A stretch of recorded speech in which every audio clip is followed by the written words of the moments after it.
kind of amazed what we as a country have overcome in 2020. I really am. All things considered, and we did not have a leader in the White House who was lubricating society, was mostly trying to agitate half the country. I think in the end, I'm thankful I live in this country. I think there's amazing people. We put our head down. And listen, I live in California. You can't do anything right now, and it's cold. California, when it's cold and you can't go outside, it's no fun.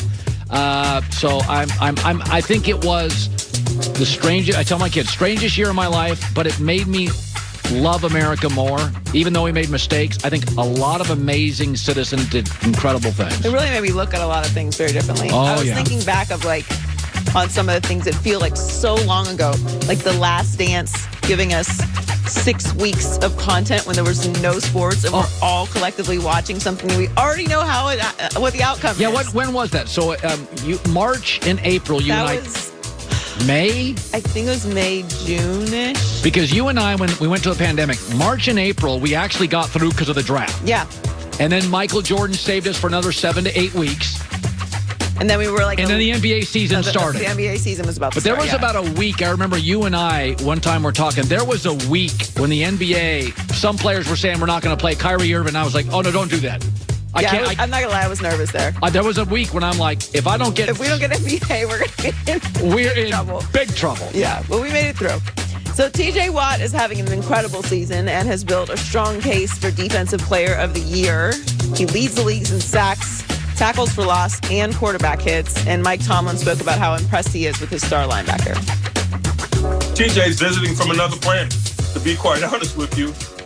He has freakishly unique talent, coupled with freakishly unique work habits and mindset, and it produces what you guys witness every week, which in my opinion is Defensive Player of the Year quality.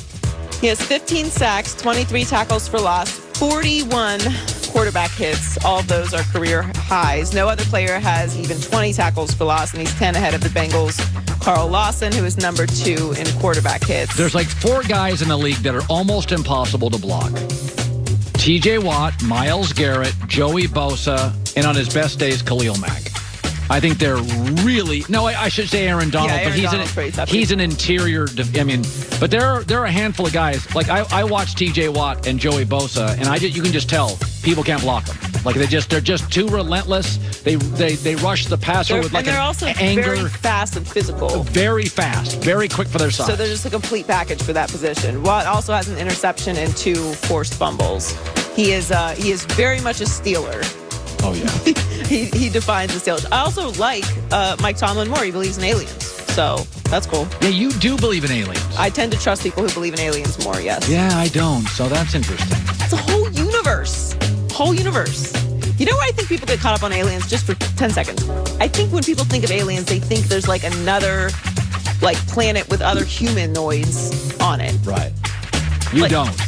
No.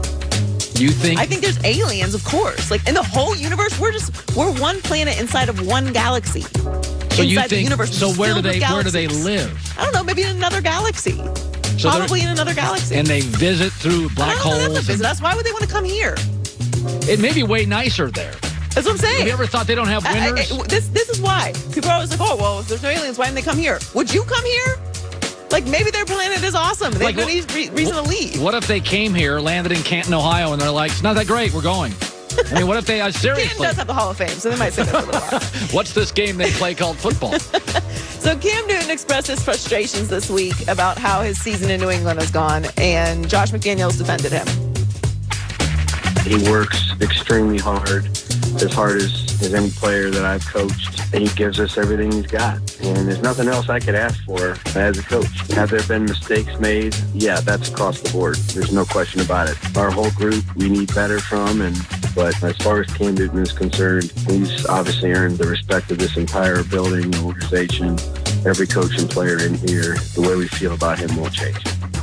I think Cam is going to be a backup on a team next year. Yeah. I mean, listen, if you have Trubisky... Now, he'd have to be a backup on a team with a very secure starter. Because he's too big of a star to be a... Yeah, but he is a star, but I do think that the way things have gone in New England this year, it's not that it's made him any less of a star, but there's just a better understanding around the league and from fans who are really like the people that you would be concerned about making, some sort of pressure to replace the starter, that this is where Cam is right now. Right. But having a backup with a lot of starting experience has proved extremely valuable to a lot of teams over the past 2 years. And I think it's changed the perspective on what you should be paying for a backup quarterback and if it's okay to bring in someone like that. Nick Foles, Marcus Mariota, Andy Dalton, Taysom Hill. Like, it's been, look what's going on with the 49ers if they had someone behind Jimmy Garoppolo who has a very storied injury history. Having a solid back, and I'm not saying he would fit with the 49ers. I don't think he would, but there's a lot of value to having a backup like that on your squad. So finally, the Dolphins benched Tua against the Raiders last week, and Ryan Fitzpatrick led the team to a very important win in the playoff race. The difference in play calling when Fitz went into the game sparked some talk the team doesn't trust Tua in those big moments. Offensive coordinator Chan Gailey denied they made any adjustments simply because of the quarterback change. You have the game plan set up that you go into it with, and then you're in a different mode when you get to the end there. You're in a totally different mode. So it is different because of the situations, not because of the players. Well, it's kind of interesting because they did air it out a little bit at the end. Now, to Chan's point, they needed to, and Tua is not throwing it downfield very much. I don't know. I think I trust the situation because of Ryan Flores. I think if this was any other team, and I am not a big fan of quarterback by committee. Yeah, I don't like this sitting of the rookie. I personally would rather just let Tua lose. Because to me, this is not a Super Bowl year for the Dolphins. It's a step-up year. Yeah. You have to find out everything that you have in Tua. And I want to see what Tua does in those big moments. Yeah. Like the Raiders, he had 3 straight 3-and-outs against that defense, and it's like, you can't do that against the Raiders defense. Well, you just get into a situation where you have an obligation to the rest of the team to put the guy out there that's going to win the game. And I get that. Yeah. But are there not repercussions to not putting Tua in that situation to see what Tua does in that situation? Like, we all kind of felt like Tua was going to lose the game. Yeah, but I think players want to win. And I think No, they do. They do. But I'm saying organizationally, you got to find out what Tua is. But that's why my crazy theory has water. What if Tua Joy goes to Buffalo and looks small